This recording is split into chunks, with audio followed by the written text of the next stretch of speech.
What's up, everybody? Over here playing around at the shop. It's what I like to call Monster Garage Sunday at the old lawnmower shop. Yeah, come on. Let some people jump in here real quick.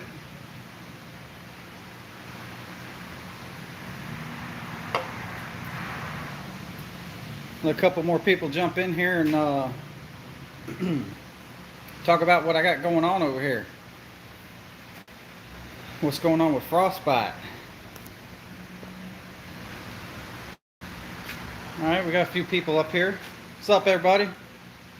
So, as you can see, hopefully my internet connection's good and it's not too blurry. Try not to move around too much. So a while back, you guys know I got the new Core 4x4 aluminum racing bars with the double adjustable Johnny joints on both ends. And we've had a lot going on. What's up, Craig? We've had a lot going on lately with Project Storm, plus my own shop, my own business over here, plus working in general. So frostbite's kind of been sitting in the driveway, getting forgotten about, but we ain't forgot about the old girl. So anyway, this is what's going on before I go to the track, hopefully this coming weekend. Like I said, we got the Core 4x4 aluminum bars, and what I'm working on, Project Storm, what's up, Ryan? It's some brackets. Now, I have this simulated, and when I get this done, I'm going to show an install of how all this is going to look before and after. But right now I have this set up just about exactly like my factory bars and suspension is sitting on the rear frostbite. If you picture this bracket right here as the factory hanger for your factory bars, and then this bottle right here is kind of like your rear end, this is what you got going on. Alright, so try to explain this pretty decent here. Right now, where the bar is, if this is towards the rear of the vehicle, this is the rear axle. Right now, where this bar is, would be the factory location on the stock. Having a brain fart here. On the stock bars, where the bars mount up on the rear hanger on the rear axle. So that is where the factory mount is. And then down here you got it mounted on the frame rail up front. And I'm trying to lay these out about how my rear end looks like on the truck right now. And this is about what we got. This is kind of the angle we have going on. Not very good for drag racing. Granted, we've been making it work, and it's not doing too bad. But on the trans brake, we can do better. And that's what these brackets are that I literally have made out of 1/4 inch plate steel. I had a big chunk of plate steel laying around, and I probably got $1,000 worth of labor in this shit, not gonna lie. But anywho, here's the dilly. This big hole is where your stock shock mounting location is. So this is a big hole to be able to get to that shock bolt still. This hole right here would be a hole you would drill into the factory hanger or bracket to be able to put a bolt through it. Obviously this bolt here, or this hole right here, would utilize the factory stock location where this bar is already mounting on the stock hanger. This bolt hole down here is going to do this for us. We're going to drop this bar down about 6 inches. And then what we're going to have is a setup that looks more like this. More ideal for drag racing. Usually you want to get this lower bar to start with. You want to get it usually pretty straight. And on my truck, we have a 2.4 Beltec drop with 2 coils cut off the back. And when I was mocking all this stuff up, this is about how much drop I needed to get the bar down at a more reasonable level. So this is what we got going on. This is going to be the other sandwich to it. I welded thick washers on each side that would sandwich the bar in, so I don't have to use like washers or anything to take up that clearance. Obviously these plates will be mounted on the outside of the factory hangers, and that is what I got going on. That's what we've been screwing around with for a little while, among other projects. So anyway, I've had some people ask me about these plates. Not gonna go too much in detail with.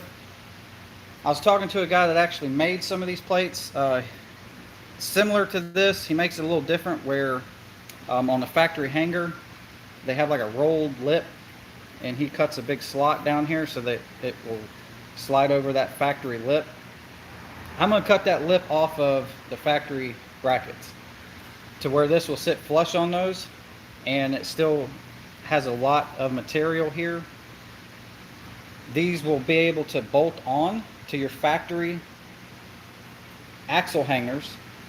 So you'll have a bolt here and a bolt here, and of course down here you'll have your sandwich where your bar is going to go between the two plates. So you could bolt these plates on as a bolt-on deal, or you can do what I'm probably going to do, which is I'm probably going to bolt them on, and I'm actually most likely probably weld it in a few areas on the stock hanger. I don't think it's necessary, but I may do that, or I may just weld mine on, period. I don't know yet. But that's what we got going on.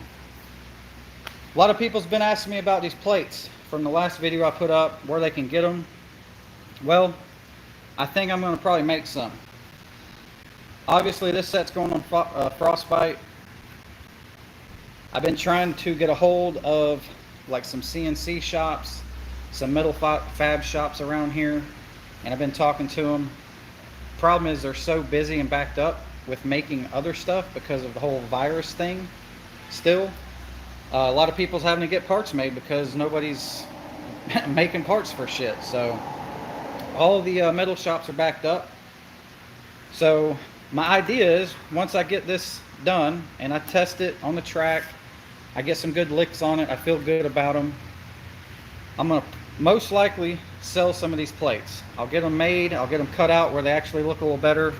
Granted, like I said, this is my personal set, so the holes ain't perfect. They're not pretty because they're not made on a machine. I made these literally out of a chunk of metal, cut them out myself with regular hand tools and shit, and this is what we have.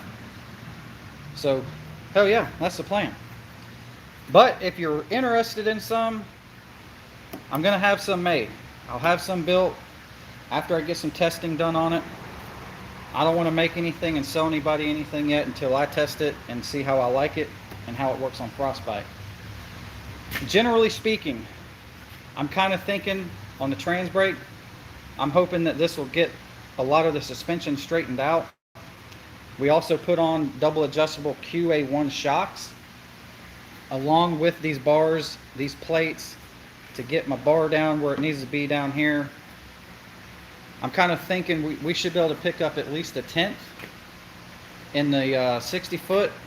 We should be able to drop a 1/10 in the 60 foot, I'm hoping, if not more. If all this works, you know, the plan is to launch off the trans brake at like 4,000 to 5,000 RPM.